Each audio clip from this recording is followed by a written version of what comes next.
Okay, so keeping in line with technomancy and technology is magic, here is Dirt, a professional loser, talking about brain-machine interfaces and killing copyright. So she says, I think it's cool to be fused with a machine, and I like the idea of open sourcing all art and killing copyright. Now, what do they like to do in her multiple perpetrator stalker network?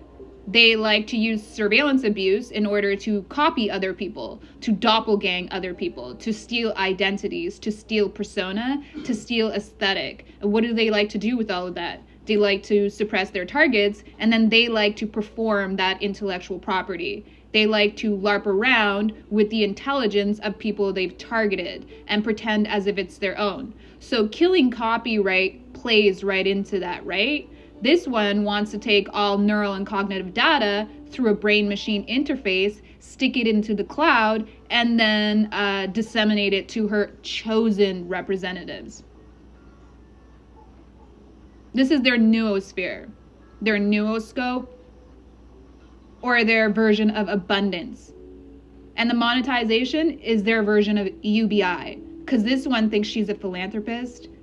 She thinks her surveillance abuse is philanthropy because she allows other people to elevate themselves through the identity theft and surveillance abuse so that they can perform online and in public as if it's their intelligence, their persona, their character, their identity, their aesthetic, their creativity, when it's all stolen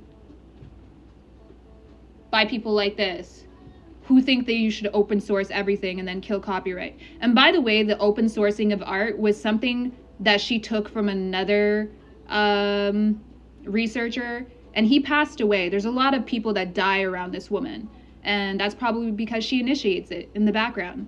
Yeah. So that researcher, I can't remember his name, but he was a Jewish man. He passed away, and his project was open sourcing knowledge. So what these scammers like to do is they like to jump onto legitimate causes and pretend as if they're activists, and then they usurp the social capital of those legitimate causes and plunder it and use it for their organized crime. Okay? So this annoying scammer, stalker, and mentally ill reject is talking about brain-machine interfaces and then stealing intellectual property, which she actually does.